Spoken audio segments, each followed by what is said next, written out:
Bienvenue à tous et merci de rallier Eden Télévision pour y suivre l'information. Dans l'actualité ce mardi, c'est bientôt la fin des activités pédagogiques dans les écoles, collèges et lycées du Bénin. Les différents examens scolaires nationaux démarrent très bientôt dans les établissements publics et privés. L'heure est donc à l'achèvement des programmes et aux préparatifs des différentes évaluations de fin d'année. À suivre, en République démocratique du Congo, des civils dénoncent l'inefficacité de la mission des Nations Unies dans le pays et réclament le départ des soldats.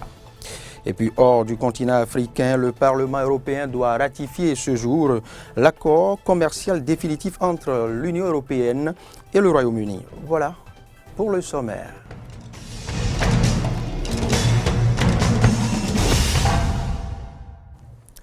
Vous faites bien de préférer Eden TV pour actualiser votre capitale en information.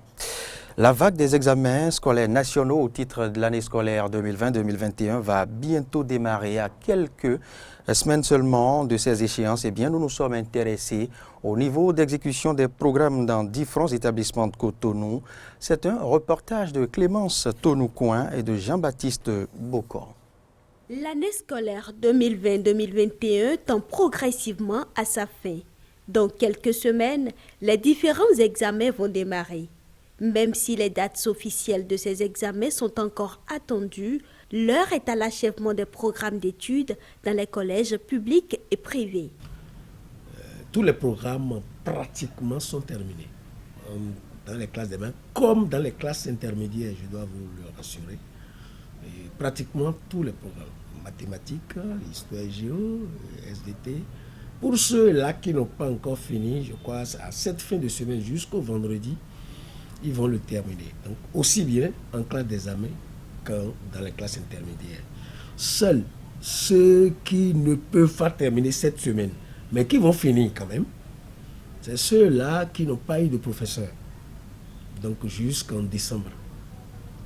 C'est ceux-là seuls, peut-être, mais eux aussi, ils sont proches parce qu'ils ont organisé donc, des séances donc, de rattrapage pour pouvoir donc, accélérer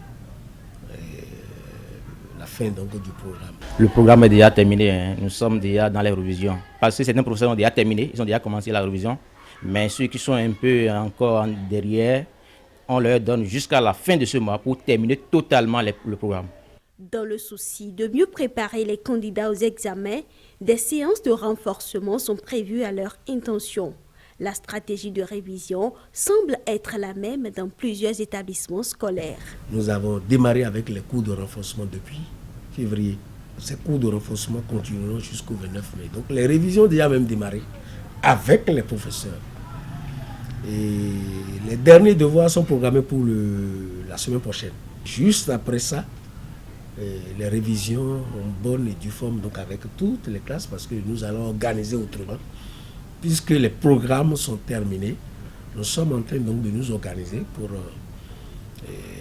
faire dérouler les révisions donc, de façon extraordinaire. C'est-à-dire les professeurs qui ont fait les cours dans les classes, ce ne sont pas ces mêmes professeurs qui feront les révisions.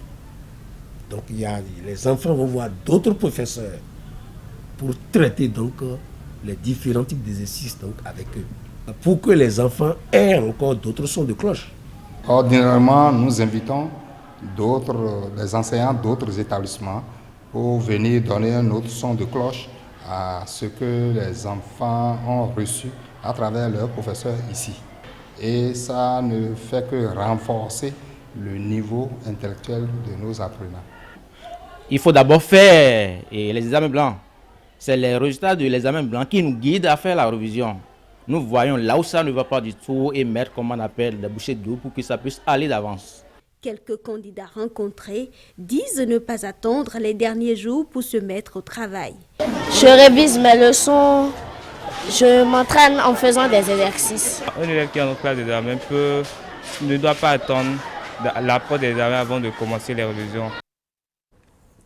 Dans la suite de cette édition d'information, nous restons toujours dans ce même volet. La réussite à un examen dépend de la maîtrise des prérequis et préacquis, mais aussi et surtout en grande partie des efforts fournis par le candidat tout au long de l'année scolaire. C'est dire que le travail personnel du candidat occupe une place de choix dans la préparation des examens. Suivez ici les conseils d'une spécialiste en sciences de l'éducation. Elle est au micro de Clémence Tonoucoin, Jean-Baptiste Bokoy et Damien Pedro. Je suis candidat ou candidate. C'est le premier jour où j'ai mis pied dans ma classe d'examen, que ce soit le CM2, la classe de 3e ou la terminale, que je m'engage pour ma réussite. Et s'engager pour sa réussite, c'est se planifier. Donc la planification, c'est la gestion personnelle de son temps de travail, en dehors de ce qui est fait, les emplois du temps officiels. Le candidat doit avoir lui-même son emploi du temps personnel de travail qui chevauche avec l'emploi du temps de l'école. Je donne l'exemple d'une simple journée. Si je commence ma journée à mon réveil à 5 heures, c'est-à-dire mon emploi du temps de travail commence de 5 heures jusqu'à l'heure où je me couche. Et ça tous les jours. De 5 heures à 6 heures, qu'est-ce que je fais? De 6 heures à 7 heures. Je sais qu'à partir de 7 heures ou 8 heures, je serai à l'école. Donc, au moment où je suis à l'école, ça suppose que je n'ai plus moi-même qui travaille. Je suis soumis au rythme de l'école. Mais à l'heure de pause, entre midi et 15 heures, je reviens à moi-même. Donc, je dois m'organiser pour pouvoir travailler. Et c'est pareil l'après-midi jusqu'à l'heure de se coucher. C'est ce même emploi du temps qu'on doit continuer par exploiter, à l'exception que cette fois-ci, c'est la période des révisions. Il faut plus axer sur la reprise des devoirs de classe déjà faits, les examens, les épreuves. Le travail personnel a un grand pourcentage dans la réussite de l'apprenant. Parce qu'il faut se jauger et voir là où il y a encore des insuffisances, là où il y a encore des lacunes et pouvoir remédier à ça si on le peut soi-même ou demander de l'aide auprès des professeurs, des maîtres ou d'un tiers. Maintenant ouvert ce registre éducation, parlons maintenant du CQM à Kassato. Depuis la matinée de ce lundi 26 avril 2021, les artisans du Bénin prennent part à l'édition 2021 du certificat de qualification au métier CQM. Et ceci sur toute l'étendue du territoire national. Au centre de composition du lycée technique d'amitié sino-béninoise d'Akassato, ils sont nombreux les artisans à faire évaluer leurs connaissances et ceci en 15 métiers différents. Samson Oké, Damien Pedro pour le point. Ils sont 435 apprentis candidats à composer dans différents métiers artisanaux pour l'obtention de leur certificat de qualification au métier CQM ici au centre du lycée technique d'amitié sino-béninoise d'Akassato. C'est la proviseure Hervé Faïnou qui a procédé au lancement officiel des épreuves.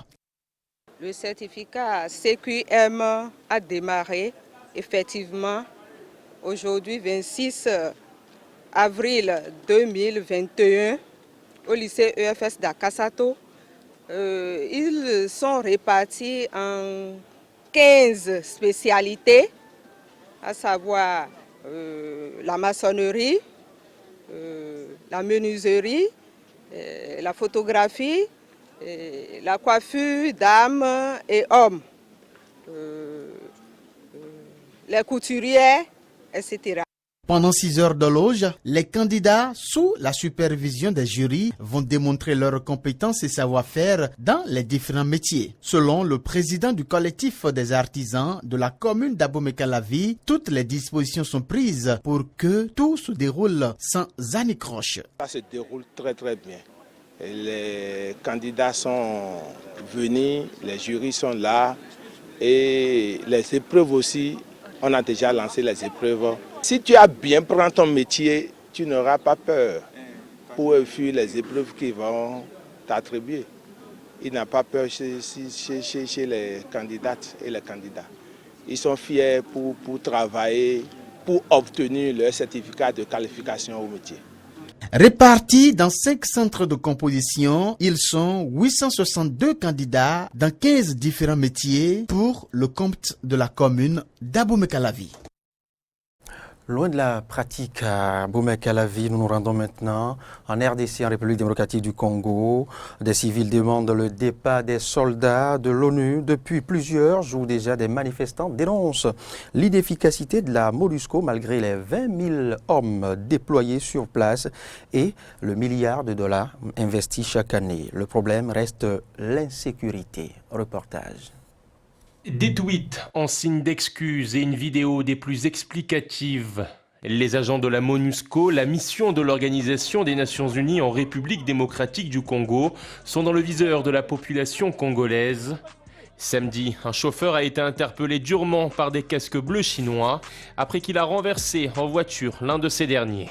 Le chauffeur ne s'étant pas arrêté et a poursuivi son chemin. Certains éléments du contingent chinois ont décidé de le suivre afin de l'amener eux-mêmes à la PNC. Une vidéo très commentée sur les réseaux sociaux et qui a poussé la chef de la MONUSCO à prendre des mesures.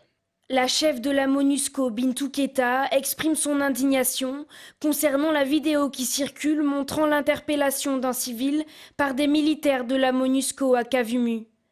Elle a ordonné une enquête immédiate pour établir les faits et prendra les mesures appropriées. Rétablir les faits et redorer dans le même temps l'image d'une MONUSCO critiquée ces dernières semaines pour sa passivité.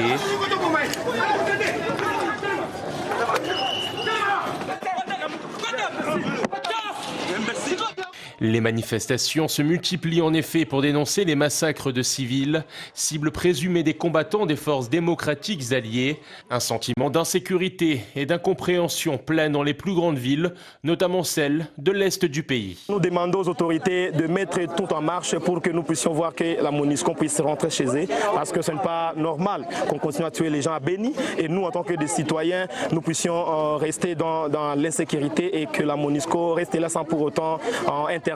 Une pression accentuée par un récent appel à la grève générale lancé à Béni. Depuis le 5 avril, les écoles sont fermées, les taxis moto-urbains sont à l'arrêt, à l'instar des boutiques des principaux boulevards de cette ville de 230 000 habitants. Samedi, à Kinshasa, la capitale, une marche également menée par les opposants au président pour exiger le retour à la paix a été dispersée sur ordre du gouverneur de la ville. Eh bien, parlons diplomatie dans cette édition d'information. Je vous en parlais au sommaire. Le Parlement européen doit ratifier ce jour l'accord commercial définitif entre l'Union européenne et le Royaume-Uni.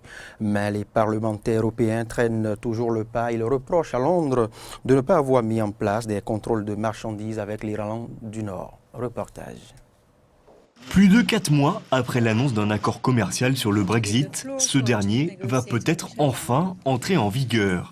Les députés européens devraient se prononcer ce mardi sur le traité conclu le 24 décembre dernier, une délibération tardive qui vise à protester contre l'attitude de Londres à propos de l'épineux dossier de l'Irlande du Nord. Boris Johnson refuse le retour d'une barrière commerciale intégrale entre la province britannique et la Grande-Bretagne, une disposition pourtant prévue dans l'accord. Si l'Union européenne semble trop dogmatique et qu'on continue à être dans cette situation absurde où on ne peut pas importer des buissons de roses avec de la terre britannique en Irlande du Nord ou des saucisses britanniques en Irlande du Nord, alors franchement je prendrai de nouvelles mesures. Une décision unilatérale sur les contrôles prise par Londres sans en avertir Bruxelles, ce qui a causé la colère des dirigeants européens qui réaffirment leur volonté de suivre le protocole établi dans l'accord commercial. Tous les progrès dans les relations entre Londres et Bruxelles pourraient être perdus si le Royaume-Uni continue à violer unilatéralement l'accord. C'est la seconde fois que le gouvernement britannique s'apprête à enfreindre le droit international. Une question explosive pour la province britannique qui a connu plusieurs nuits d'émeutes ces dernières semaines entre loyalistes, pro-britanniques, partisans d'un statu quo et nationalistes qui souhaitent l'unification des deux Irlandes. Une agitation qui ravive les douloureux souvenirs de la guerre civile qui a eu lieu dans la région pendant la seconde moitié du XXe siècle, une résurgence des troubles que souhaitent éviter à tout prix Londres et Bruxelles. Dans la suite de cette édition d'information, le calme est revenu après plusieurs nuits de violence entre la police israélienne et les manifestants palestiniens. À l'origine de ces échauffourées, l'interdiction d'approcher la porte de Damas pour des raisons sanitaires, vu le rassemblement en grand nombre des musulmans en cette période de Ramadan. Les autorités israéliennes ont décidé de rouvrir l'accès aux lieux symboliques, permettant ainsi de mettre un terme à ces tensions.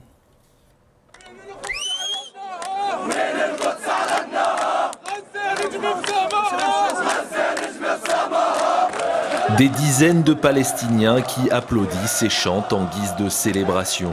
Dimanche soir, la circulation sur cette promenade donnant accès à l'esplanade des mosquées a de nouveau été autorisée.